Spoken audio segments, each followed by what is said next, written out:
વિદ્યાર્થી મિત્રો, ધોરણ 10 બોર્ડની જાહેર પરીક્ષામાં જ્યારે તમે ઉપસ્થિત થવાના છો ત્યારે વિજ્ઞાન એ ખૂબ અગત્યનો વિષય છે. તમે કેટલાક અગાઉના પ્રકરણો ભણી ચૂક્યા છો. વિજ્ઞાનના મૂળ 3 જે વિભાગ છે, ભૌતિક વિજ્ઞાન, રસાયણ વિજ્ઞાન અને જીવ વિજ્ઞાન, એ પૈકી ભૌતિક વિજ્ઞાનનું આ 10મા ધોરણનું પહેલું અને પાઠ્યપુસ્તકનું 10મું પ્રકરણ એ આપણે ભણવા જઈ રહ્યા છીએ. ફિઝિક્સ જે છે એ કુદરતને સમજવા માટેનું વિજ્ઞાન છે. મિત્રો, માણસ પોતાનું જીવન જે જીવે છે એમાં એની આજુબાજુ ઘણી બધી ઘટનાઓ બનતી હોય છે. પ્રકૃતિ જે છે, કુદરત જે છે, એને નિહાળવાનું, એના રહસ્યોને માણવાનું, એને શોધવાનું એ કુતૂહલ સદૈવ એ માણસ જાતનું રહે. એટલે ભૌતિક શાસ્ત્ર જે છે એ તમને આ કુદરતના રહસ્યો સમજાવે અને એ રીતે તમને કુદરતની જે પણ માઇક્રોથી મેક્રો વર્લ્ડ સુધીની જે વાતો છે એ તમે એની અંદર ખૂબ સારી રીતે સમજી શકશો. જીવ વિજ્ઞાન એ માણસનો જીવ બચાવે. શીતળાની રસી જીવ વિજ્ઞાનમાં આવે. બીજી જે કોઈ પણ અત્યારે આપણે COVID-19થી પીડાઈ રહ્યા છીએ એની વેક્સિન મળે એ માટે આપણે એટલા બધા ઉત્સુક છીએ કે જલ્દીથી એની રસી શોધાય, તો આ જીવશાસ્ત્રનો વિષય છે. રસાયણશાસ્ત્ર જે છે એ સંયોજનો એ બધાની વાતો એની અંદર આવશે. પણ ભૌતિક શાસ્ત્ર જે છે એ કુદરતના રહસ્યોને પામવા માટે એ ખૂબ અગત્યનું છે. એટલે માઇક્રોથી માંડીને મેક્રો સુધી જે ન્યુક્લિયસની વાત તમે ભણ્યા છો એમાં પ્રોટોન, ઇલેક્ટ્રોન, ન્યુટ્રોન એ સિવાયના પણ 150 કણો એની અંદર છે.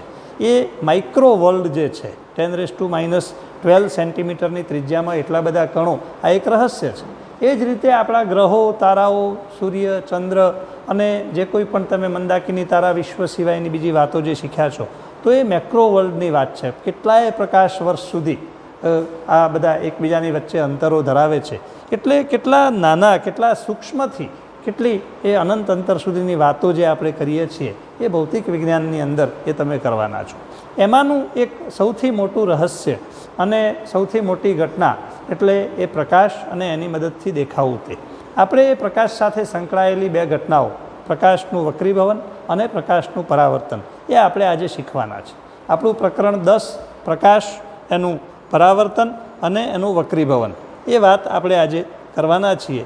ત્યારે સૌથી પહેલાં એ સમજીએ કે પ્રકાશ શું છે.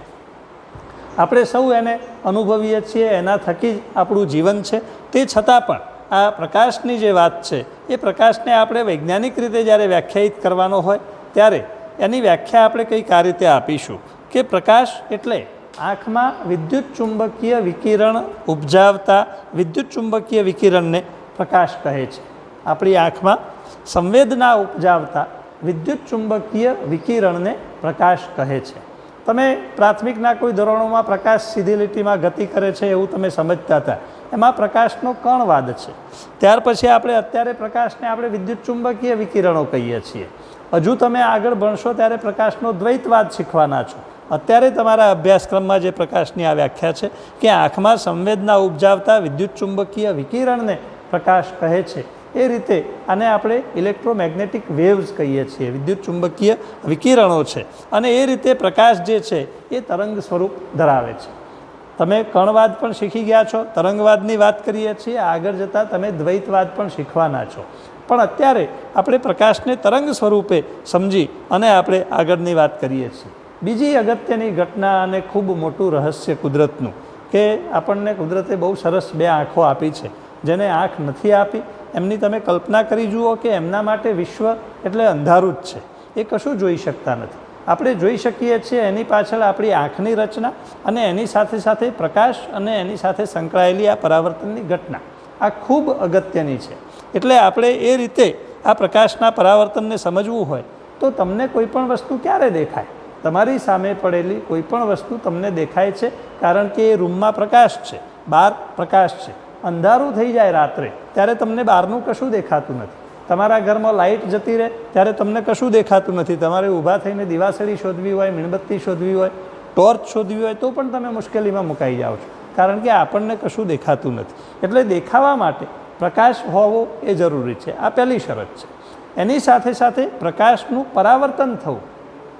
જ્યારે એ પ્રકાશ કોઈ પણ વસ્તુ ઉપર આપાત થતો હોય, તમારા ઘરમાં પડેલી ખુરશી છે, એ ખુરશી ઉપર પ્રકાશના કિરણો આપાત થાય ત્યાંથી એ પ્રકાશના કિરણો પરાવર્તિત થાય, તમારી આંખમાં પ્રવેશે અને આંખમાં પ્રવેશ્યા પછી એ એક્ઝેક્ટ તમારા નેત્રપટલ ઉપર એ ફોકસ થાય ત્યારે ત્યાં એક દ્રશ્ય ઉપજાવે છે અને એ દ્રશ્ય એની સંવેદના તમે અનુભવો છો એ ખુરશી છે. એટલે આ રીતે દેખાવાની જે ઘટના છે એ ઘટના એ આખી પ્રકાશને અને પ્રકાશની પરાવર્તનની ઘટનાને આભારી છે. વસ્તુ તેની પર પડતા પ્રકાશને પરાવર્તિત કરે છે. અહીંયા પરાવર્તનની ઘટના છે. આ પરાવર્તિત પ્રકાશ જ્યારે આપણી આંખો દ્વારા ગ્રહણ થાય ત્યારે આપણને એ વસ્તુ દેખાય છે. એટલે એટલી વાત સ્પષ્ટ થઈ જવી જોઈએ કે આપણી આંખો બહુ સારી તંદુરસ્ત હોવા છતાં પણ જો પ્રકાશ ના હોય અને પ્રકાશ હોવા છતાં પ્રકાશનું પરાવર્તન ન થતું હોય તો આપણે જોઈ શકીએ નહીં. એટલે કોઈ પણ વસ્તુ દેખાવા માટે પ્રકાશ હોવો જોઈએ, જે તે વસ્તુ પર આપાત થઈને પ્રકાશનું પરાવર્તન થવું જોઈએ અને પરાવર્તિત પ્રકાશ આપણી આંખમાં પ્રવેશી અને આપણને ત્યાર પછી એનું દ્રશ્ય આપણા નેત્રપટલ ઉપર એ થવું જોઈએ તો આપણને એ વસ્તુ દેખાય છે. એટલે પરાવર્તનની ઘટના કોઈ પણ વસ્તુ દેખાવા માટે એ ખૂબ અગત્યની છે. આપણે આ રીતે જે પરાવર્તન સમજીએ છીએ એ પરાવર્તન ની વ્યાખ્યા જો કરવાની હોય તો પરાવર્તન એટલે પાછા પડવું. તમે અહીંયા પ્રકાશનું પરાવર્તન સમજો છો, તમે એને વ્યાપક અર્થમાં લો. કોઈ માણસ ક્યાંક જઈને પાછો આવે તો એ પણ એનું પરાવર્તન. કોઈ વસ્તુ દિવાલ ઉપર તમે દડો અથડાવો છો ને પાછો આવે છે, ભલે એને તમે વિજ્ઞાનની ભાષામાં પરાવર્તન નથી કહેતા પણ એ પાછા પડવાની જ પ્રક્રિયા છે દડાની. એટલે એ જ રીતે પ્રકાશ જ્યારે પાછો પડે છે કોઈ પણ વસ્તુ ઉપર આપાત થઈને ત્યારે એ પ્રકાશનું પરાવર્તન છે. એટલે કોઈ પણ વસ્તુ પર પ્રકાશ આપાત કરતાં વસ્તુની સપાટી પરથી પ્રકાશની પાછા વળવાની ઘટનાને પ્રકાશનું પરાવર્તન કહે છે. મારો એવો અનુભવ છે કે જ્યારે અમે શિક્ષક તરીકે શીખવતા હોઈએ ત્યારે જે કેટલાક આપણા જે રૂટીન લેંગ્વેજ જે છે ભાષાના શબ્દો વાપરીએ છીએ એ રીતે વ્યાખ્યાને થોડીક સરળ બનાવતા હોય તો વિદ્યાર્થીઓ ક્યારેક જવાબોમાં પણ એવી ભાષાઓ લખતા હોય છે.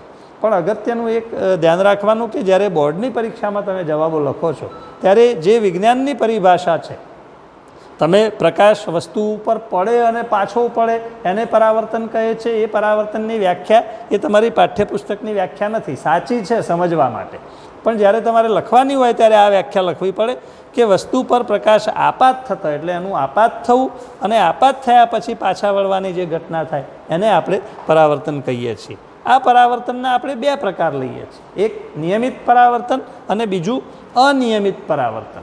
એ નિયમિત અને અનિયમિત પરાવર્તનના કારણે પણ કેટલીક બીજી પ્રકાશીય ઘટનાઓ એ ઊભી થાય છે. એ ભવિષ્યમાં તમે શીખવાના છો એટલે એની વાત આપણે અત્યારે કરતા નથી, પણ પ્રકાશ સાથે સંકળાયેલી કુલ 6 ઘટનાઓ આપણે શીખતા હોઈએ છીએ. એ પૈકીની અહીંયા જે તમે ઘટના શીખવાના છો એ આ પરાવર્તનની ઘટના, એના બે પ્રકાર, નિયમિત પરાવર્તન અને અનિયમિત પરાવર્તન. મેં તમને કુદરતના રહસ્યોની વાત કરી. કેટલીક ઘટનાઓ થવા માટે અનિયમિત પરાવર્તન પણ જરૂરી છે, કેટલીક ઘટનાઓ માટે નિયમિત પરાવર્તન. અને ક્યારેક એમ પણ લાગશે આગળ જતાં કે નિયમિત પરાવર્તન કરતાં અનિયમિત પરાવર્તન એ વધારે આશીર્વાદરૂપ છે. આ બધા પ્રશ્નો હું તમારા મનમાં મૂકતો જાઉં છું. તમને એ તમે ઇન્સ્ટિલ કરી રાખજો, તમારી હાર્ડ ડિસ્કમાં સ્ટોર કરી રાખજો અને જ્યારે એના જવાબ મળે ત્યારે તમે યાદ કરજો કે આ વાત ક્યારેક અમારા સાહેબે એમના લેક્ચરમાં કરી હતી. પ્રકાશનું પરાવર્તન, હવે એના નિયમો આપણે સમજવા છે. પરાવર્તન માટે આપણે એક સમતલ અરીસો લઈએ છીએ. એ સમતલ અરીસો આપણી પાસે આ સમતલ અરીસો દરેક ના ઘેર આ સમતલ અરીસો એ હોય છે. આપણી તિજોરીમાં એ કાચ ફિક્સ કરેલો હોય કે ડ્રેસિંગ ટેબલમાં હોય કે કેટલીક બહેનો તો એમના પર્સમાં સતત સાથે રાખતી હોય છે. એટલે આ આપણા જીવનનો એક અગત્યનો ભાગ છે મિરર. હવે તો પ્રાથમિક શાળાઓમાં સરકારે પણ કહ્યું છે કે એના વિદ્યાર્થીના વર્ગખંડમાં અરીસો મૂકવો જેથી વિદ્યાર્થી જોઈ શકે કે આઈ એમ વેલ ડ્રેસ્ડ, હું બિલકુલ નીટ એન્ડ ક્લીન છું, બિલકુલ ચોખ્ખાઈ છે અને બહુ યોગ્ય રીતે અને એ જે તે દિવસનું ગુલાબને એવા બધા પ્રયોગો બહુ સારી રીતે ચાલી રહ્યા છે મિત્રો. એટલે એ જે અરીસો છે એ અરીસાને તમે ધ્યાનથી જોશો તો એની એક સાઈડ જે છે એ ચકચકિત છે અને બીજી સાઈડ જે છે એ એની ઉપર ઢોળ ચડાવેલો છે અથવા તો કલર કરેલો છે. એટલે આ જે ચકચકિત સપાટી છે એ એની પરાવર્તક સપાટી છે. એની ઉપર પ્રકાશ આપાત થાય છે અને એ પાછો પડે છે ત્યારે પરાવર્તનની ઘટના થાય છે. આવો એક સમતલ અરીસો આપણે આ આકૃતિમાં અહીંયા લીધો છે. એ જે સમતલ અરીસો છે એ સમતલ અરીસા ઉપર પ્રકાશનું આપાતીકરણ અને ત્યારબાદ એનું પરાવર્તન થવું એ પ્રયોગ આપણે સમજવો છે. તમે આ પ્રયોગનું નિદર્શન પણ શક્ય હશે તો આપણે ક્યારેક કરીશું, પણ અત્યારે આપણે એને અહીંયા સમજીએ. તો આપેલો જે સમતલ અરીસો છે એ સમતલ અરીસોનું ઓ બિંદુ આપણે લઈએ છીએ કે ઓ બિંદુ ઉપર પ્રકાશનું કિરણ આપાત થાય છે. આપાત થયેલું પ્રકાશનું કિરણ એ પરાવર્તન પામી અને આ દિશામાં જાય છે. આ પરાવર્તિત કિરણ છે. હવે મિત્રો જે ઓ બિંદુ છે ત્યાં આપણે એક લંબ દોરીએ. આપણો જે અરીસો છે એની સપાટીને દોરેલો લંબ છે અને આપણે MN કહીએ તો MO આપાત કિરણ, ON એ પરાવર્તિત કિરણ છે. અને આ જે લંબ દોરેલો છે એના સંદર્ભમાં આપણે કેટલાક પદો સમજી લઈએ કે જે આપાત કિરણ છે એણે લંબ સાથે બનાવેલો જે ખૂણો છે એને આપણે આપાત કોણ આઈ કહીએ છીએ. તમને પ્રશ્ન થવો જોઈએ કે કેમ આઈ જ કહો છો સાહેબ, ABCDમાં તો 26 મૂળાક્ષરો છે, તો એમાંથી તમે કેમ એને P કે Z કે Y નથી કહેતા? તમારે વિજ્ઞાનમાં જ્યાં જ્યાં આવી સંજ્ઞાઓ હોય ત્યારે આવો પ્રશ્ન કરવો. તો આઈ એટલા માટે કહીએ છીએ કે આઈ એટલે ઇન્સિડેન્ટ એંગલ. તમે આપાત કોણ, ઇન્સિડેન્ટ એંગલ એનું ગુજરાતી આપાત કોણ કર્યું છે, પણ આઈ એ એટલા માટે છે. એ રીતે રિફ્લેક્ટેડ એંગલ પરાવર્તન કોણ છે, અહીંયા રિફ્લેક્શન થાય છે, આ આપાતીકરણ થાય છે. એટલે એ રીતે અહીંયા આઈ છે અને અહીંયા આર આપણે મૂકીએ છીએ. તો આપાત કોણ આઈ, સપાટીનો દોરેલો લંબ, પરાવર્તન કોણ આર, આપાત કિરણ MO, પરાવર્તિત કિરણ ON અને આ આપણો સમતલ અરીસો. એને ધ્યાનમાં રાખી અને આપણે બે નિયમો અગત્યના પરાવર્તનના સમજીએ છીએ. સૌથી પહેલો નિયમ છે આપાત કોણ આઈ અને પરાવર્તન કોણ આર એ સરખા હોય છે અને એની સાથે લંબની સામસામેની બાજુએ પણ હોય છે. તો આપાત કોણ i is equal to r. આ પરાવર્તનનો સૌથી પહેલો નિયમ કે જેટલો આપાત કોણ હશે એટલો જ પરાવર્તન કોણ તમને મળવાનો છે. એટલે i is equal to r. તમારે આ પ્રયોગ સામાન્ય રીતે જો કરવો હોય ને તો તમારા ઘેર જે અરીસો હોય એ અરીસામાં તમે જે બેઠક ખંડ છે તમારો, દિવાલ ઉપર માનો કે અરીસો તમે ફિટ કર્યો છે, તો તમારા મમ્મી બીજી સાઈડે બેઠા છે, તમે આ સાઈડે બેઠા છો અને તમે એવી જગ્યા સહેજ આગા પાછી થઈને સેટ કરો કે તમારા મમ્મી તમને અરીસામાં દેખાય. તો એ વખતે તમે મમ્મીને પૂછજો કે મમ્મી હું હવે દેખાઉં છું તમને, તો તમે તમારા મમ્મીને દેખાતા હશો.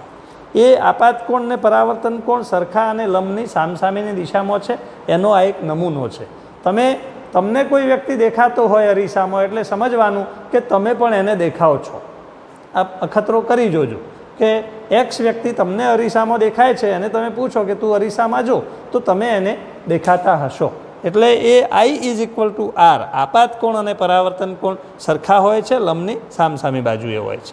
બીજું જે કોઈ પણ આપણે અહીંયા સંજ્ઞાઓ સમજ્યા, આપાત કિરણ, પરાવર્તિત કિરણ અને સપાટીને દોરેલો લંબ, આ બધું એક જ સમતલમાં છે. આ એક જ સમતલ છે. This is a plane. બરાબર છે? તમે સમતલ દ્વિપરિમાણ XY એ બધું સમજેલા છો અગાઉ. એટલે આપાત કિરણ અને પરાવર્તિત કિરણ અને સપાટીને દોરેલો લંબ આ બધું આ એક જ સમતલમાં હોય છે. આ પરાવર્તનના નિયમો આપણે સમજીએ છીએ. ત્યારબાદ ફરીથી આપણે અરીસાની વાત કરીશું. અરીસો કોને કહે છે? હમણાં અરીસો આપણે જોયો ખરો, બરાબર છે? એ અરીસાની બે સપાટી પૈકી એક લીસી અને ચળકતી સપાટી છે કે જેના ઉપર પડેલા પ્રકાશનું એ પરાવર્તન કરે છે. અહીંયા પ્રકાશનું જે પરાવર્તન થાય છે એ પરાવર્તક સપાટી એ લીસી છે, ચકચકિત છે. એ કદાચ સામાન્ય ખરબચડી હોય, ઇમ્બેલેન્સ હોય તો પણ પરાવર્તન તો થાય, પણ એ પરાવર્તનની માત્રા ઉપર એની અસર પડે. એટલે ઘણી વખત તમે જોજો કે અરીસો ખરાબ થઈ ગયો હોય, ડલ થઈ ગયો હોય તો તમારું પ્રતિબિંબ ધૂંધળું દેખાય છે. એટલે એ પરાવર્તન યોગ્ય રીતે થતું નથી. એટલે સારું પ્રતિબિંબ જોવા માટે એ યોગ્ય અરીસો હોય અને પ્રકાશનું પરાવર્તન વ્યવસ્થિત થતું હોય એ જરૂરી છે. એટલે આ રીતે લીસી અને ચળકતી સપાટી પર પરાવર્તન કરતો પ્રકાશ જે છે એવી જે રચના છે એને આપણે અરીસો કહીએ છીએ. અરીસાના આપણે બે પ્રકાર સમજીએ છીએ. એક સમતલ અરીસો અને બીજો ગોલીય અરીસો. મેં તમને જે દર્શાવ્યો હતો એ આપણો સમતલ અરીસો હતો કે જેની સપાટી છે એ બિલકુલ ફ્લેટ છે. એની સામે બીજા આપણી પાસે જે અરીસાઓ છે, આ એક અરીસો છે, એ અરીસાની ચકચકિત સપાટી બહારની બાજુ ઉપસેલી છે. એ જ રીતે આ બીજો એક અરીસો છે મારી પાસે, એની બહારની સપાટી જે છે એ અંદરની બાજુ ઊંડાઈ ધરાવે છે. આ બંને અરીસાઓને આપણે ગોલીય અરીસાઓ કહીશું. આ ગોળાઈ ધરાવે છે એટલે એને આપણે ગોલીય અરીસા કહીશું. એ ગોલીય અરીસાના પણ બે પ્રકાર આપણે આગળ ભણવાના છીએ, એની વાત હું અત્યારે કરતો નથી. અત્યારે આપણે બે જ વાતો કરીએ છીએ, એક સમતલ અરીસો અને બીજો ગોલીય અરીસો. એ ગોળ ચકચકિત સપાટી ગમે તે બાજુ હોઈ શકે, અંદરની બાજુ અથવા બહારની બાજુ. એટલે એ ગોલીય અરીસા અને સમતલ અરીસાની વાત આપણે કરીશું. હવે ફરીથી સમતલ અરીસાની થોડીક વાત કરી લઈએ. સમતલ અરીસાથી જે પ્રતિબિંબ મળે છે, આપણે આપણી જાતને અરીસામાં જોઈએ છીએ, એ પ્રતિબિંબ એ કેવું છે, એનો પ્રકાર અને એની કેટલીક લાક્ષણિકતાઓ જે છે તે. એટલે એ પ્રતિબિંબ જે છે એ પ્રતિબિંબની ખાસિયતો આપણે સમજવી છે. તો સમતલ અરીસા વડે રચાતું પ્રતિબિંબ એ હંમેશા આભાસી અને ચત્તું હોય છે. તમે અહીંયા ચિત્ર બતાવ્યું છે કે એમાં એક is a gentleman looking himself in the mirror, પોતાની જાતને અરીસામાં જોઈ રહ્યા છે, પોતાની ટાઈ સરખી કરી રહ્યા છે. એટલે એ અરીસામાં એમનું પ્રતિબિંબ દેખાય છે. પણ આ પ્રતિબિંબ હંમેશા આભાસી હોય છે. મિત્રો, આ આભાસી શબ્દને તમારે સમજી લેવાનો કે જેને તમે પકડી શકતા નથી. પડદા ઉપર ઝીલવું હોય તો આભાસી પ્રતિબિંબ ઝીલી શકાતું નથી. વાસ્તવિક પ્રતિબિંબ જે હશે એ પ્રતિબિંબ પડદા ઉપર ઝીલી શકાતું હોય છે. એટલે આ જે પ્રતિબિંબ છે એ આભાસી પ્રતિબિંબ છે. બીજું, એ પ્રતિબિંબ ચત્તું છે, એટલે સીધું છે. જો આ જે પ્રતિબિંબ છે એમાં એનું માથું ઉપર જ છે અને પગ નીચે છે, એ શીર્ષાસન નથી થઈ ગયું, પ્રતિબિંબ ઊંધું નથી થઈ જતું. પ્રતિબિંબ ઊંધો થાય એનો અર્થ એ કે પગ ઉપર થઈ જાય અને માથું નીચે થઈ જાય. એટલે એ પ્રતિબિંબ ચત્તું છે, એટલે આભાસી છે, એટલે પડદા પર ઝીલી શકાતું નથી. અને એ ચત્તું છે એટલે કે સીધું છે. બરાબર છે. પણ સીધું હોવા છતાં પણ બીજી એક વાત એમાં જે છે એની વાત આપણે ત્રીજા મુદ્દામાં કરીશું, ચોથા મુદ્દામાં. પણ બીજી વાત, પ્રતિબિંબનું પરિમાણ વસ્તુના પરિમાણ જેટલું જ હોય છે. પરિમાણ એટલે એની સાઇઝ, લંબાઈ, પહોળાઈ. આમાં દ્વિપરિમાણ છે એટલે લંબાઈ પહોળાઈ બે જ દેખાશે. બરાબર છે. તમે તમારું જે કદ છે LBH, એમાંથી બે પરિમાણ તમને જે દેખાતા હોય એ બંને જેવા છે. આપણે જેટલા ઊંચા હોઈએ એટલા જ ઊંચા પ્રતિબિંબમાં દેખાઈશું, એટલા જ પહોળા પણ આપણે દેખાઈશું. એટલે વસ્તુના પરિમાણ જેટલું હોય છે. વસ્તુના અરીસાથી જેટલા અંતરે આગળ હોય, એટલે તમે જે અરીસાની સામે ઊભા છો તો તમે જેટલા આ બાજુ માનો કે હું 3 ફૂટ આગળ ઊભો છું, તો એ જ રીતે મારું પ્રતિબિંબ અરીસામાં 3 ફૂટ અંદર દેખાશે. હું 10 ફૂટ દૂર ઊભો છું તો પ્રતિબિંબ 10 ફૂટ અંદર દેખાશે. એટલે તમે અરીસાથી જેટલા અંતરે છો એટલા જ અંતરે તમને તમારું પ્રતિબિંબ દેખાશે. અને ચોથી વાત કે પ્રતિબિંબ આપણું ચત્તું દેખાય છે, સીધું દેખાય છે, પણ આપણે છીએ એવું દેખાય છે કેમ, એના માટેની આ ચોથી વાત. કે તમે માનો કે આ જ રીતે તમે અરીસાની સામે ઊભા રહીને તમારું શર્ટ ઇન કરતા હો અથવા તો તમારી કોઈ બીજી વસ્તુ ડાબે જમણેની સરખી કરતા હો, તો ઘણી વખત તમે જોજો ઇન કરતી વખતે પાછળના પોર્શનમાં તમને એમ લાગે કે શર્ટ જમણી બાજુથી થોડુંક બહાર ખેંચવાની જરૂર છે અને તમે પ્રયત્ન કરો તો ડાબી બાજુથી ખેંચાઈ જતું હશે. એ જ રીતે બહેનોને સાડીના છેડા પણ ડાબા જમણી કરવાના હોય તો એમાં થોડાક પ્રશ્નો નડતા હોય. આ બાજુ કશુંક ઠીક કરવું હોય અને જમણી બાજુ કાં તો આપણે કશુંક કરતા હોઈએ. એ તમારી ભૂલ નથી, એ અરીસાની અવળચંડાઈ છે. એ અરીસો તમને ડાબી બાજુનું જમણી બાજુ બતાવે છે અને જમણી બાજુનું ડાબી બાજુએ બતાવે છે. આ તમારે બહુ સાદી રીતે સમજવું હોય તો એક કાગળ લેવાનો, એની ઉપર તમે ઠ કે ડ કે આપણા કોઈ પણ મૂળાક્ષરો અંગ્રેજી ગુજરાતી એ લખો અને એને અરીસાની સામે બતાવો, એટલે એ તમને ઊંધા બતાવશે. તમે ટ લખ્યો હશે તો અરીસો ડ બતાવશે. એ જ રીતે બીજો મૂળાક્ષર લખશો તો પણ એની સાઈડો બદલી નાખશે. એટલે અરીસામાં જે પ્રતિબિંબ છે એ પ્રતિબિંબની બાજુઓ ઉલટાયેલી હોય છે. ડાબી બાજુ જે છે એ જમણી બાજુ અને જમણી બાજુ જે છે એ ડાબી બાજુ તમને જોવા મળે છે. એટલે આ રીતે તમને જે અરીસાની મદદથી પ્રતિબિંબ મળે છે, પ્રતિબિંબ આભાસી અને ચત્તું, એનું પરિમાણ વસ્તુના જેટલું, એ જેટલા અંતરે વસ્તુ છે એટલા જ અંતરે અંદર રચાય છે અને એમાં ડાબે જમણે જે બાજુઓ છે એ ઉલટાઈ જાય છે. એ જ સમતલ અરીસાના ઉપયોગોની આપણે વાત કરવી છે. સમતલ અરીસાનો આ એક ઉપયોગ જે હમણાં બહુ એની ચર્ચા કરી તે કે આપણા સૌના ઘેર દર્પણ તરીકે આપણે અરીસો વાપરતા હોઈએ છીએ. એ જ રીતે બીજે શોરૂમમાં કે બીજે ક્યાંક પણ જુદી જુદી રીતે એ તમે જોતા હોવ છો. એટલે અરીસો દર્પણ તરીકે વપરાય છે. કેટલીક દુકાનોમાં તમે જાઓ ને તો એ દુકાન 8 ફૂટ પહોળી હોય તો એ અરીસા એવા લગાવ્યો કે તમને 16 ફૂટ પહોળી હોય એવી લાગતી હોય એમ. એ અરીસાની કમાલ છે. તમને એનલાર્જ એરિયા લાગે આખું. એટલે એ અરીસાના જુદા જુદા ઉપયોગો છે.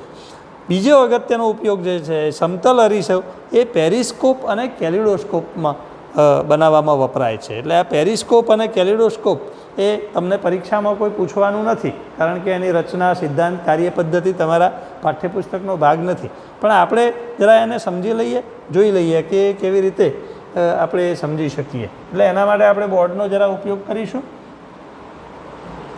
બરાબર છે. એટલે સૌથી પહેલાં પેરિસ્કોપની વાત કરીએ તો પેરિસ્કોપ દૂરની કોઈ વસ્તુઓ જોવી છે એના માટે આ આપણે ઉપયોગમાં લઈશું. તો એની રચના સામાન્ય રીતે આ પ્રકારની છે.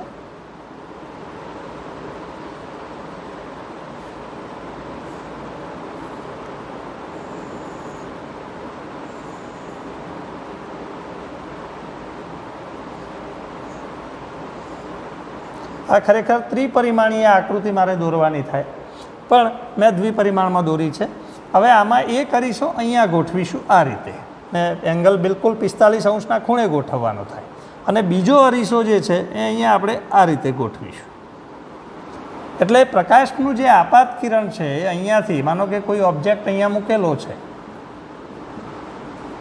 તો એ ઓબ્જેક્ટ પર આપાત થતા પ્રકાશના કિરણો પરાવર્તન પામી આની અંદર પ્રવેશશે અને અહીંયા આપાત થશે. આ જે સમતલ અરીસો તમે અંદર ગોઠવ્યો છે એની ઉપર એ કિરણ પરાવર્તન પામીને ફરીથી પાછું આ સમતલ અરીસા ઉપર આપાત થશે, અને ત્યારબાદ એ અહીંયા તમે માનો કે જોતા હશો તો અહીંયા તમને એનું પ્રતિબિંબ દેખાશે. અહીંયા જે ઓબ્જેક્ટ છે એ ઓબ્જેક્ટનું 2 વખત પરાવર્તન થાય છે. પહેલી વખત અહીંયા પરાવર્તન થાય છે એટલે એ પ્રતિબિંબ ઉલટું થશે, બીજી વખત અહીંયા પરાવર્તન થાય છે એટલે ત્યાં ફરીથી એ ઉલટું થશે. એટલે ઉલટાનું ઉલટું થાય, માઇનસ માઇનસ પ્લસ થાય, એ રીતે એ પ્રતિબિંબ તમને અહીંયા યોગ્ય રીતે દેખાશે. એટલે આ પેરિસ્કોપની રચના. તમે તમારા ઘેર પેરિસ્કોપ બનાવી શકો. આ માટે તમારે 4, 4, 8 અને 4, 12 પૂંઠાના ટુકડા લેવાના. આ થોડાક લાંબા લેવાના, આ બંને થોડાક ટુકડા લેવાના. તમે આ સાઇઝનો માનો કે પૂંઠાનો ટુકડો છે તો આવા 4 ટુકડા લો, અને એનાથી અડધી સાઇઝના એટલે બીજા આટલી સાઇઝના આવા બીજા તમે 4 ટુકડા લો. 4 ને 4 8 ટુકડા, અને એની મદદથી તમે આ રીતનું બોક્સ બનાવો.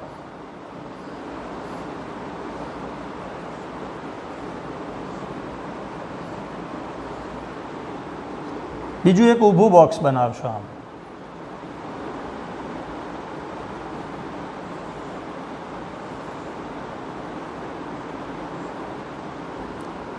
ત્રીજું આ જ રીતનું આડું બોક્સ બનાવશો, અને અંદરની બાજુ તમારે સમજવું હોય તો સમજી શકો.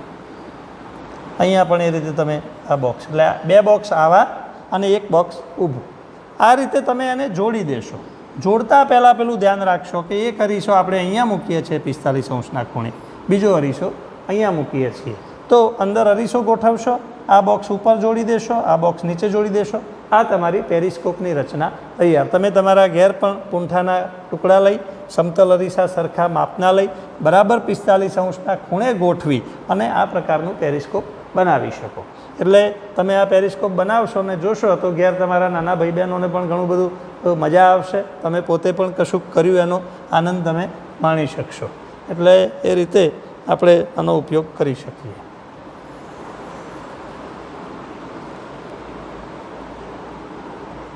તો આ આપણું પેરિસ્કોપ. તમે પ્રોજેક્ટના ભાગરૂપે અથવા તો તમારા પોતાનામાં પણ એ સ્કિલ ડેવલપ થાય એ માટે આ પ્રયત્ન કરી શકો. એ જ રીતે કેલિડોસ્કોપ આપણે સમજવું છે. કેલિડોસ્કોપ માટે તમે આ જ રીતની પટ્ટીઓ લેશો.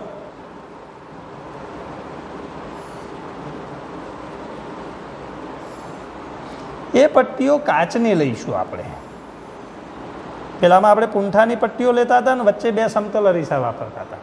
આમાં કાચની પટ્ટીઓ લઈશું. આ એક પટ્ટી છે, આવી 3 પટ્ટીઓ લેવાની આપણે, 3. એ 3 પટ્ટીઓને ત્રિકોણ એકબીજાની સાથે જોડી દઈશું. એટલે આ પહેલી પટ્ટી, એની સાથે આ બીજી પટ્ટી જોડાય અને આ ત્રીજી પટ્ટી જોડાય. એટલે તમારું આ જે છે કેલિડોસ્કોપ એ રીતે તૈયાર થશે. આખી આકૃતિ જો તમે જોશો ત્રિપરિમાણમાં તો એ કંઈક આવી થશે.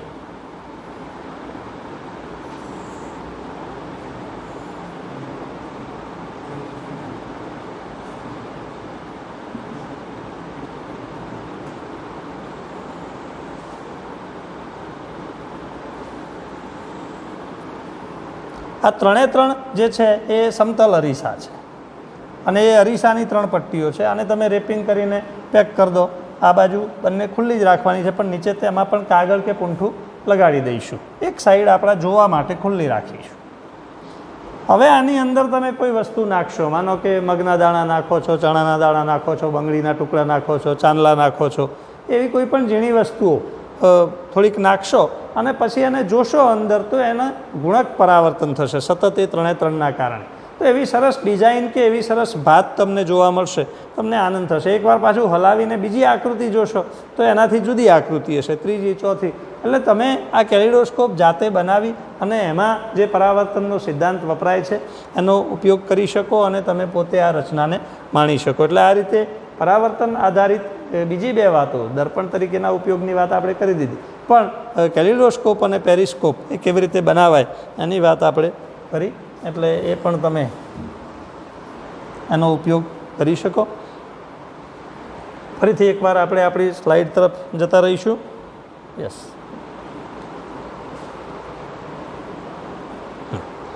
તો એ જે 2 ઉપયોગો જે હતા, સમતલ અરીસાનો પેરિસ્કોપ અને કેલિડોસ્કોપ બનાવવામાં જે ઉપયોગ હતા, એની વાત આપણે પૂરી કરીએ છીએ. એટલે અહીંયા આપણે સમતલ અરીસો, પરાવર્તન, અરીસાના પરાવર્તનના નિયમો, અરીસાના ઉપયોગો અને એનું જે પ્રતિબિંબ મળે છે એ પ્રતિબિંબના સંદર્ભમાં એ પ્રતિબિંબ કેવું હશે એના જે 4 મુદ્દા છે, આ બધી વાતો આપણે પૂરી કરી. એક વખત ફરીથી આપણે સહેજ 2 મિનિટમાં આખું યાદ કરી લઈએ. પ્રકાશ આપણે ક્યાંથી શરૂઆત કરી છે? પ્રકાશ, એનું પરાવર્તન અને વક્રીભવન. પ્રકાશ શું છે? એ વિદ્યુત ચુંબકીય વિકિરણ છે, આપણી આંખમાં સંવેદના ઉપજાવે છે. કેવી રીતે દેખાય છે કોઈ પણ વસ્તુ ઉપર પ્રકાશ આપાત થાય, પરાવર્તન થાય, આપણી આંખમાં પ્રવેશે એટલે જે તે દ્રશ્ય દેખાય છે. એ દેખાવાની ઘટનાની સાથે સાથે એ પરાવર્તનની પણ આપણે વ્યાખ્યા કરી કે પ્રકાશનું કિરણ એ કોઈ સપાટી પર આપાત થઈ અને પાછું પડે એને આપણે પરાવર્તન કહીએ છીએ. પરાવર્તનના 2 પ્રકારોની વાત કરી, નિયમિત પરાવર્તન, અનિયમિત પરાવર્તન. એ પરાવર્તન સમજવા માટે આપણે સમતલ અરીસાની વાત કરી. તો સમતલ અરીસો જે છે એના પરાવર્તનના નિયમો આપણે સૌથી પહેલાં સમજ્યા. એ પરાવર્તનના જે નિયમો છે એ તમારે યાદ કરી લેવાના. ત્યારબાદ જે પરાવર્તનના કારણે જે પ્રતિબિંબ મળે છે એ પ્રતિબિંબ કેવું મળે છે? ચત્તું મળે છે, આભાસી મળે છે, વસ્તુના જેવડું જ મળે છે, વસ્તુના જેટલા અંતરે જ મળે છે અને ડાબે જમણે ઉલટાયેલું મળે છે. આ 4 નિયમો આપણે એના સમજી ગયા. આ તમારે નવરા બેઠા બેઠા પણ આવું યાદ કર્યા કરવું ને કે હું શું ભણ્યો, એટલે તમારે એ પ્રકરણ ધીમે ધીમે તમને બહુ યાદ થતું જશે અને બહુ કોન્ફિડન્સ આવશે તમારામાં. એટલે એ રીતે એ સમતલ અરીસાની વાતો આપણે બધી લગભગ પૂરી કરી. ત્યારબાદ અરીસાના ઉપયોગોની પણ આપણે વિગત વાત કરી. એક આપણે દર્પણ તરીકે ઉપયોગ કર્યો અને બીજું એનો પેરિસ્કોપ અને કેલિડોસ્કોપ. એટલે આટલી વાત આપણે અહીંયા પૂરી કરીએ છીએ. હવે એનાથી આગળ જઈએ તો અરીસાનો બીજો પ્રકાર, જે આપણે શરૂઆતમાં લીધો હતો. અરીસાના 2 પ્રકાર, એક સમતલ અરીસા અને ગોલીય અરીસા. તો એ ગોલીય અરીસાની વાત આપણે અહીંયા આપણે કરીશું.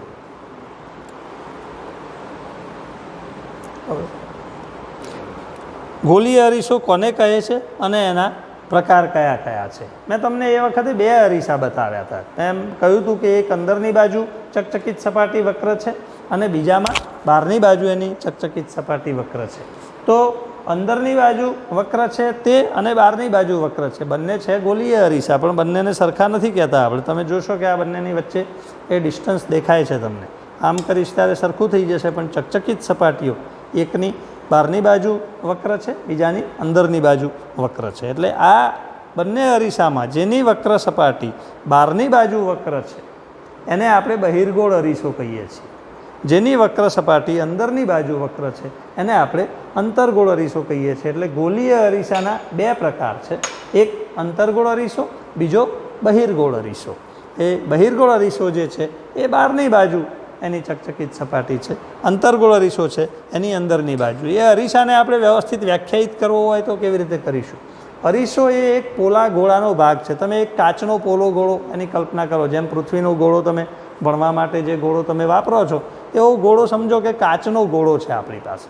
તો એ કાચના ગોળાને તમે એક સાઈડથી કાપી નાખો. તમે માનો કે લીંબુ લો તો કેટલાક વચ્ચેથી કાપે, પણ એમ લાગે કે ભાઈ બી ટાળવા છે આપણે તો એને સાઈડમાંથી આપણે નાનો છેદ લઈએ છીએ. એમ થોડુંક જ લીંબુ વાપરવું હોય તો, સફરજન કાપતા હોય તો પણ એ રીતે તમે એને સાઈડમાંથી કાપી શકો. અને એ કાપો એટલે આમ તવી આકારનો શેપ થાય.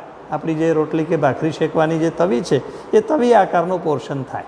તો એ પોલા ગોળાનો એવો ભાગ કે જે વક્ર સપાટી એક તરફ છે એની બંને બાજુઓ માંથી કઈ બાજુ તમે ચકચકિત કરો છો એના આધારે એ અરીસો એ નક્કી થશે. પણ એ ગોલીય અરીસાને વ્યાખ્યાયિત આપણે આ રીતે કરીશું કે જે અરીસાની પરાવર્તક સપાટી પોલા ગોળાના પૃષ્ઠનો એક ભાગ હોય, એટલે આખો પોલો ગોળો છે એ પોલા ગોળામાંથી જે તમે કટ લો છો એ કટ એનો એક ભાગ જ્યારે પોલા ગોળાનો હોય ત્યારે એ રચનાને આપણે ગોલીય અરીસો કહીએ છીએ.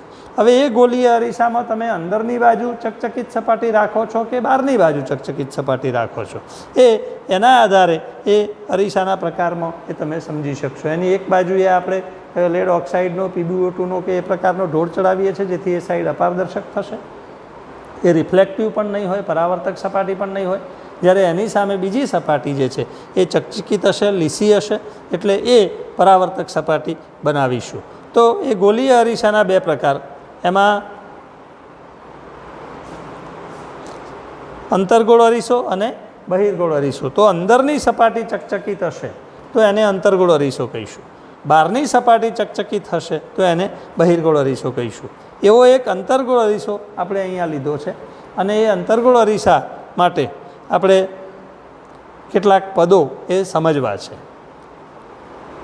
જે ગોલીય અરીસાની પરાવર્તક સપાટી અંદરની તરફ વક્રાકાર હોય તેને અંતર્ગોળ અરીસો કહીએ છીએ. આ આખો એક ગોળો છે, કેપિટલ R ત્રિજ્યા, રેડિયસ ઓફ કર્વેચર એને પછી આપણે કહેવાના છીએ, પણ કેપિટલ R ત્રિજ્યાવાળો આ એક કાચનો પોલો ગોળો છે. એ પોલા ગોળામાંથી તમે આવો MN એક છેદ મારો છો, કટ મારો છો કે જેના કારણે આટલો ભાગ જુદો પડી જશે. એની જે બ્લુ શેડ આપ્યો છે એ એની ઉપર એ અપારદર્શક સપાટી બનાવી છે, એની ઉપર એ પ્રકારનો ઢોળ ચડાવ્યો છે કે જેથી એ હવે પરાવર્તક સપાટી નથી. એની અંદરની સપાટી જે MN છે એ પરાવર્તક સપાટી છે. એટલે આટલો જે ભાગ થયો બ્લુ શેડવાળો એને આપણે અલગ પાડ્યો તો એ તમારો અંતર્ગોળ અરીસો તૈયાર થઈ ગયો.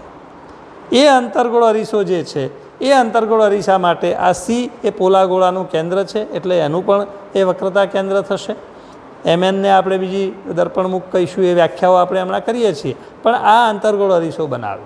એ જ રીતે એ જ પોલા ગોળામાંથી આપણે બહિર્ગોળ અરીસો બનાવવો છે. તો આમ તો એના એ ભાગમાં પણ તમે એમ કહો કે આ જે ઢોળ ચડાવ્યો છે એ અંદરની બાજુ ચડાવીએ અને બહારની બાજુ પરાવર્તક સપાટી બનાવીએ તો એ જ બહિર્ગોળ અરીસો બની જાય. પણ આપણે બીજી દિશા લઈએ તો અહીંયા આ બાજુ સમજીએ કે અહીંયા અંદરની બાજુ જે છે એની ઉપર ઢોળ ચડાવીને એને અપારદર્શક બનાવ્યો છે અને બહારની બાજુ જે છે એ ચકચકિત સપાટી બનાવીએ છીએ, એટલે અહીંયા આ બહિર્ગોળ અરીસો બનાવ્યો છે. એટલે જે ગોલીય અરીસાની પરાવર્તક સપાટી બહારની તરફ વક્ર હોય તે બહિર્ગોળ અરીસો, અંદરની તરફ વક્ર હોય એ અંતર્ગોળ અરીસો. એટલે આ ગોલીય અરીસાના બે પ્રકાર, અંતર્ગોળ અરીસો અને બહિર્ગોળ અરીસો. નેક્સ્ટ,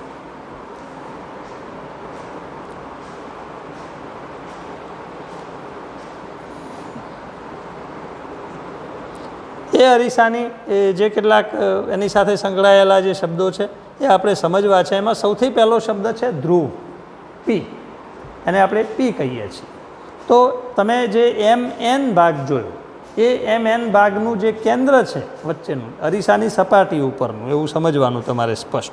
તો એ ધ્રુવ, આ જે MN સપાટી છે એમાં અરીસા ઉપરનું આ બિંદુ P, આમ MN તમારે રેખાખંડ દોરીને એનું કેન્દ્ર નહીં લેવાનું, એ ધ્રુવ નથી, ધ્રુવ આ છે. એટલે MN જે વક્ર સપાટી છે એ વક્ર સપાટીનું જે કેન્દ્ર છે P, એને આપણે એ અરીસાનો ધ્રુવ કહીએ છીએ. અને વ્યાખ્યાયિત કરવું હોય તો આ રીતે કરીશું કે ગોલીય અરીસાની પરાવર્તક સપાટી, ગોલીય અરીસાની પરાવર્તક સપાટીના કેન્દ્રને અથવા તો મધ્યબિંદુને ગોલીય અરીસાનો ધ્રુવ કહે છે. એટલે આપણી MN જે સપાટી છે એનું જે મધ્ય કેન્દ્ર છે એને આપણે એનો ધ્રુવ કહીએ છીએ, એની સંજ્ઞા આપણે P કહીએ છીએ. બરાબર છે. એ ધ્રુવ જે છે એ અરીસાની પાછળની બાજુ હોય છે, એટલે અરીસો પણ થોડોક તો જાડો હશે. અગત્યની વસ્તુ આ સમજવાની છે આપણે, એટલે એની જે થિકનેસ છે એ પ્રમાણે એ અહીંયા આપણે એનો ધ્રુવ એ સમજીશું. ત્યારબાદ બીજું જે પદ એની સાથે સંકળાયેલું છે તે વક્રતા કેન્દ્ર. મેં તમને કહેલું કે અરીસો જે પોલા ગોળામાંથી કાપેલો છે, આખો પોલો ગોળો હતો ને એમાંથી આપણે MN કટ લીધો હતો, એટલે એ પોલો ગોળો જે છે એની જે ત્રિજ્યા છે એ ત્રિજ્યાને ગોલીય અરીસાની વક્રતા ત્રિજ્યા અને એ જે પોલા ગોળાનું જે કેન્દ્ર છે, આખો જે પોલો ગોળો હતો એનું કેન્દ્ર C હતું. તો એ જે અરીસાનું જે કેન્દ્ર છે, પોલા ગોળાનું જે કેન્દ્ર છે એને એનું વક્રતા કેન્દ્ર કહે છે. એને વ્યાખ્યાયિત શબ્દશઃ આ રીતે કરીશું: ગોલીય અરીસાની પરાવર્તક સપાટી જે પોલા ગોળાનો એક ભાગ છે એ પોલા ગોળાના કેન્દ્રને આપણે વક્રતા કેન્દ્ર સી કહીએ છીએ. એને અંગ્રેજીમાં આપણે સેન્ટર ઓફ રેડિયસ એટલે એ વક્રતા કેન્દ્ર સી કહીશું. વક્રતા કેન્દ્ર એ અરીસાનો ભાગ નથી, તે અરીસાની પરાવર્તક સપાટીના બહારના ભાગો. આપણો અરીસો આટલો જ છે, આ યાદ રાખવાનું. અહીંયા દેખાય એ બધું અરીસાની બહાર, એટલે આ સી છે એ અરીસાની બહાર દેખાય છે. ધ્રુવ છે એ અરીસાની ઉપર છે. એટલે બે વાત આપણે સમજ્યા ગોલીય અરીસાના સંદર્ભમાં. એક તો ધ્રુવ એટલે એની જે વક્ર સપાટી છે, એનું જે મધ્યબિંદુ છે અથવા કેન્દ્ર છે એને આપણે ધ્રુવ કહીશું. એ જે પોલા ગોળામાંથી કાપવામાં આવ્યો છે એના કેન્દ્રને આપણે વક્રતા કેન્દ્ર કહીશું. ત્યારબાદ એ વક્રતા કેન્દ્ર સીના સંદર્ભમાં બીજી થોડીક વાતો એણે કરી કે અરીસાનો ભાગ નથી ને અરીસાના પરાવર્તક સપાટીની બહારના ભાગમાં છે. અંતર્ગોળ અરીસાનું વક્રતા કેન્દ્ર, યસ, અંતર્ગોળ અરીસાની જે ચકચકિત સપાટી છે એ સપાટીના આગળના ભાગમાં એનું વક્રતા કેન્દ્ર આવી જશે, કારણ કે એ પોલો ગોળો છે એ પોલા ગોળાનું વચ્ચેનું કેન્દ્ર તમને મળવાનું છે. પણ બહિર્ગોળ જે અરીસો છે, બહિર્ગોળ અરીસામાં વક્રતા કેન્દ્ર પાછળ મળશે. એટલા માટે પાછળ મળશે મિત્રો કે બહિર્ગોળ અરીસા ઉપર તમે આ રીતે પ્રકાશના કિરણો આપાત કરશો તો એ પરાવર્તન પામશે, અને પરાવર્તન પામી અને કોઈ ચોક્કસ બિંદુએ કેન્દ્રિત થાય એને મુખ્ય કેન્દ્ર કહીએ. પણ બહિર્ગોળ અરીસો તમે જાણો છો એમ કે એની અંદરની બાજુ અપારદર્શક છે, બહારની બાજુ ચકચકિત છે. એટલે આ અરીસો આ રીતે મુકાયો છે, પણ એનું વક્રતા કેન્દ્ર આગળ નહીં, પાછળ મળશે તમને. એટલે ગોળાનું કેન્દ્ર અંદરની બાજુ છે. એ જ રીતે એની પ્રતિબિંબની રચના માટે મુખ્ય કેન્દ્ર પણ તમને અરીસાની પાછળ મળવાનું છે. એટલે એ વક્રતા કેન્દ્ર. ત્યારબાદ વક્રતા ત્રિજ્યા. તો ગોલીય અરીસો જે પોલા ગોળાનો ભાગ છે એ પોલા ગોળાના કેન્દ્રને આપણે પોલા ગોળાના કેન્દ્રથી ધ્રુવ સુધીનું જે અંતર છે એને એની વક્રતા ત્રિજ્યા કહીએ છીએ. અથવા તો પોલા ગોળાની જે ત્રિજ્યા છે એ પોલા ગોળાની ત્રિજ્યાને આપણે વક્રતા ત્રિજ્યા આર કહીએ છીએ. એને રેડિયસ ઓફ કર્વેચર આર કહીશું. એટલે PC is equal to r. અહીંયા તમે જોઈ શકો કે P થી C આ આખો પોલો ગોળો છે, આને તમે આમ દોરી શકો આગળ હજુ લાંબુ. તો આ જે પરિઘ પૂરો કરીશું આખો, તો આખું સર્કલ થશે, અને એ સર્કલની જે ત્રિજ્યા છે એ આટલી થશે PC. PC is equal to capital R. એ આર ત્રિજ્યાનો ગોળો છે, એટલે આરને આપણે વક્રતા ત્રિજ્યા કહીએ છીએ. એટલે અરીસો જે પોલા ગોળામાંથી કાપેલો છે એ પોલા ગોળાની ત્રિજ્યાને આપણે જે તે અરીસાની વક્રતા ત્રિજ્યા કહીએ છીએ. શું કહીએ?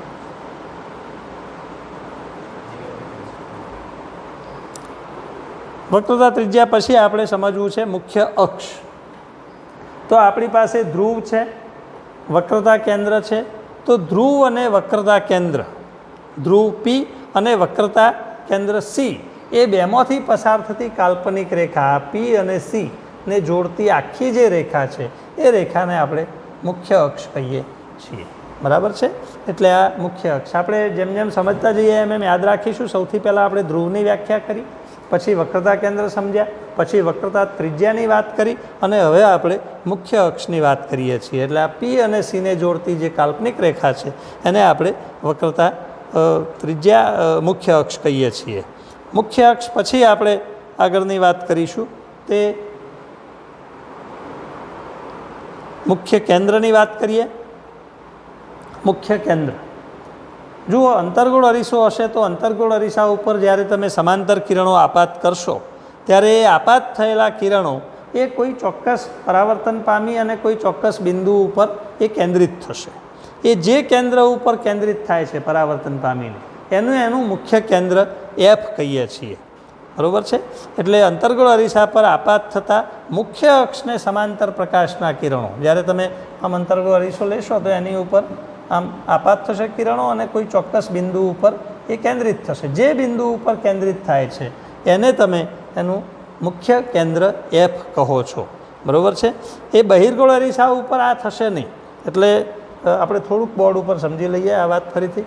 માનો કે આ મારી પાસે અંતર્ગોળ અરીસો છે.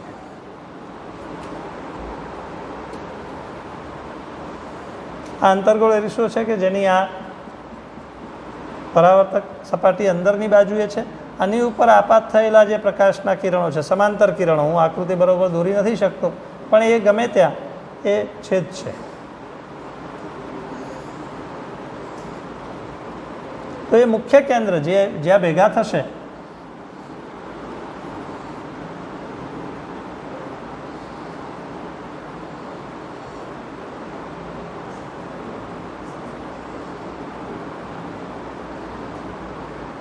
તો આને આપણે એનું એફ કહીશું. અને શું કહીશું આપણે?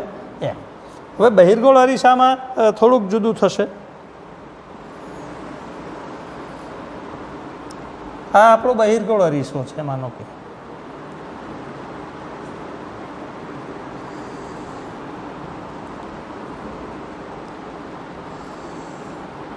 બહિર્ગોળ અરીસામાં આ અપારદર્શક સપાટી છે, આપણે જેમ કહ્યું એમ. આની ઉપર પ્રકાશનું કિરણ જ્યારે આપાત થશે ત્યારે એ પરાવર્તન પામીને આમ જશે. એ જ રીતે આ પ્રકાશનું કિરણ આપાત થઈ અને પરાવર્તિત કિરણ આ દિશામાં જશે. ત્યારે તમારે જે પરાવર્તિત કિરણો છે એને પાછળની બાજુએ લંબાવવાના છે. અને એ પાછળની બાજુએ લંબાવવાથી એ જે બિંદુએ કેન્દ્રિત થશે એને આપણે એનું કેન્દ્ર બિંદુ, મુખ્ય કેન્દ્ર એફ કહીશું. એટલે આ બહિર્ગોળ અરીસામાં સ્થિતિ જરા બદલાશે. એટલે એ રીતે આપણે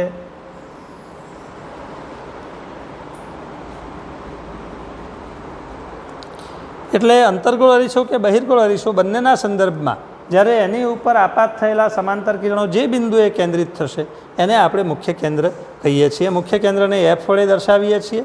અંતર્ગોળ અરીસાનું મુખ્ય કેન્દ્ર અરીસાની સામે હોય છે, એ વાસ્તવિક હોય છે. અને બહિર્ગોળ અરીસામાં તમે કિરણો પાછળ લંબાવીને આપણે મુખ્ય કેન્દ્ર બતાવીએ છીએ, એટલે એ આભાસી છે અને એ અરીસાની પાછળની બાજુએ છે. એટલે આ મુખ્ય કેન્દ્રની વાત. મુખ્ય કેન્દ્રથી ધ્રુવ સુધીનું જે અંતર છે, ગોલીય અરીસાનો ધ્રુવ અને મુખ્ય કેન્દ્ર, એ બે વચ્ચેના અંતરને આપણે કેન્દ્ર લંબાઈ એફ કહીએ છીએ. મુખ્ય કેન્દ્રને કેપિટલ એફ કહીએ છીએ, કેન્દ્ર લંબાઈને સ્મોલ એફ કહીએ છીએ. ફોકલ લેન્થ, કેન્દ્ર લંબાઈ, પેલું ફોકલ પોઈન્ટ છે. એટલે આ અહીંયા જે પી એફ હતું, ધ્રુવથી મુખ્ય કેન્દ્ર સુધીનું અંતર, એ પી એફને આપણે કેન્દ્ર લંબાઈ એફ કહીએ છીએ. અને ત્યાર પછીનું જે પદ છે તે દર્પણમુખ. તો આપણો જે અરીસો હતો એ અરીસાનું જે ગોળ, જે આખી પરાવર્તક સપાટીની જે ધાર છે એને આપણે પરિઘ કહેવી હોય તો કહી શકીએ કે આ મારી પાસે અરીસો છે, તો એ આ અરીસાની આ ધાર આખી જો આપણે લઈએ તો આને આપણે એનું દર્પણમુખ કહીશું. આનો જે ભાગ છે એ જોડી દઈશું, એમ એન પરિઘને જોડીએ તો એ એમ એન જે આખું તમને મળશે અંતર, એને તમે એનું દર્પણમુખ કહી શકો. એટલે ગોલીય અરીસાની પરાવર્તક સપાટીની વર્તુળાકાર ધારના વ્યાસને, એ આખો જે તમને પરિઘ મળ્યો, એ પરિઘની મોટામાં મોટી જીવા, એ વર્તુળની મોટામાં મોટી જીવા, એ એનું દર્પણમુખ. તમને ખબર છે કે વ્યાસને પણ આપણે મોટામાં મોટી જીવા કહીએ છીએ. એટલે એ તમે જોડી દેશો એટલે એ તમને જે વ્યાસ મળશે એ વ્યાસને આપણે દર્પણમુખ કહીએ છીએ. એમ એન બિંદુ લીધા હતા એટલે એમ એન એ દર્પણમુખ છે. અને અહીંયા ગોલીય અરીસાની વાત કરતા હોઈએ ત્યારે તમે જોશો કે એફ, પી અને સી એ વક્રતા કેન્દ્ર છે, એફ એ મુખ્ય કેન્દ્ર છે, પી એ ધ્રુવ છે. તો પીથી એફ સુધીનું અંતર અને એફથી શું સુધીનું અંતર એ સરખું હશે. એટલે વક્રતા ત્રિજ્યા અને કેન્દ્ર લંબાઈ વચ્ચેનો જે સંબંધ છે એ સંબંધ એ આ પ્રકારનો હશે કે R = 2F. એટલે R = 2F પ્રમાણે આપણે એ જોઈશું. અહીંયા આપણે આજની વાત પૂરી કરીએ છીએ. ગોલીય અરીસા માટે તેની કેન્દ્ર લંબાઈ અને વક્રતા ત્રિજ્યા વચ્ચેનો સંબંધ ત્યાં સુધીની ચર્ચા કરી. બીજા સેશનમાં આપણે ગોલીય અરીસા વડે રચાતું પ્રતિબિંબ મેળવવા માટે ઓછામાં ઓછા કેટલા કિરણોની જરૂર અને શા માટે એની વાત આપણે આગળ ચલાવીશું. પણ પૂરું કરતાં પહેલાં આપણે આજના સેશનમાં જેટલી વાત આપણે સમજ્યા છીએ એ થોડીક આપણે યાદ કરી લઈએ. કે તમે પ્રકાશથી શરૂઆત કરી, પ્રકાશની વ્યાખ્યા કરી, દેખાવાની ઘટનાની વ્યાખ્યા કરી, પરાવર્તનની ઘટનાની વાત કરી, પરાવર્તનના પ્રકાર આપણે સમજ્યા, પરાવર્તનના નિયમોની આપણે વાત કરી, ત્યારબાદ તમને મળતું પ્રતિબિંબ કેવા પ્રકારનું હશે એની આપણે ચર્ચા કરી. અને એમ કરતાં કરતાં પરાવર્તનની લગભગ બધી જ વાતો સમજ્યા પછી આપણે અરીસાના ઉપયોગોની વાત કરી, એમાં પેરિસ્કોપ અને કેલિડોસ્કોપની પણ વિગતે વાત કરી, જે રૂટીન યુઝ તમે કરો છો એની ચર્ચા કરી. સમતલ અરીસો પૂરો કર્યા પછી આપણે ગોલીય અરીસાની વાત કરી. તો ગોલીય અરીસામાં પણ આપણે એના ગોલીય અરીસો કોને કહીશું, પોલા ગોળાની વાત કરી, એમાંથી કાપીએ છીએ, એ બધી ચર્ચાઓ કરી. ગોલીય અરીસાના 2 પ્રકાર, અંતર્ગોળ અરીસો, બહિર્ગોળ અરીસોની વાત કરી. અને પછી એ અરીસાના સંદર્ભમાં આપણે એની સાથે સંકળાયેલા જે પારિભાષિક શબ્દો છે એ ધ્રુવની ચર્ચા કરી. ધ્રુવ, મુખ્ય કેન્દ્ર, વક્રતા કેન્દ્ર, કેન્દ્ર લંબાઈ, વક્રતા ત્રિજ્યા, મુખ્ય અક્ષ અને દર્પણમુખ, આ જે પારિભાષિક શબ્દો છે એની આપણે ચર્ચા કરી. એટલે આ બધું તમારે બેઠા બેઠા ફરીથી યાદ કરવાનું, અને તમને કશું યાદ ના આવતું હોય તો પુસ્તકમાં જોઈ લેવાનું અથવા આ રેકોર્ડિંગમાં ફરીથી સાંભળી લેવાનું. પણ અહીંયા સુધીનું R = 2F, radius is curvature is equal two 2 times focal length, આટલે સુધીની વાત એ તમને બરાબર સમજાવવી જોઈએ. એટલે આ યુનિટ એ આટલે સુધી આપણે ક્લિયર કરીએ છીએ. તમને બધાને આઈ હોપ કે બહુ સારી રીતે એ સમજ્યા હશો. આમાં જે કંઈ પણ રેકોર્ડિંગ થાય છે, ટેકનિક્સને આ બધું વપરાય છે મિત્રો, તો એમાં મારી સાથે હું અહીંયા સ્ક્રીન ઉપર તમને દેખાતો હોઈશ, પણ મારી સાથે અમારા જીગરભાઈ સથવારા છે, જતીનભાઈ પંચાલ છે, જયેશભાઈ ઉપાધ્યાય છે, આ બધા મિત્રો એની ઘણી જહેમત લઈ રહ્યા છે. એટલે આઈ હોપ કે આ જે કંઈ પણ મહેનત છે એ લેખે લાગે, તમે બહુ યોગ્ય રીતે એનો અભ્યાસ કરી અને એને સમજો. અને કંઈ કન્ફ્યુઝન હોય તો તમે ગમે ત્યારે ફીલ ફ્રી ટુ કોલ, તમને પૂછશો તો એનો જવાબ મળશે. પણ સારી રીતે તમે આ સમજો, અને હવેનો જે પોર્શન છે એ તમે થોડોક પ્રી લર્નિંગના ભાગરૂપે વાંચી રાખજો. એટલે એ બીજું સેશન જોતાં પહેલાં તમને એ વધારે સમજવામાં મજા આવશે. Thank you all.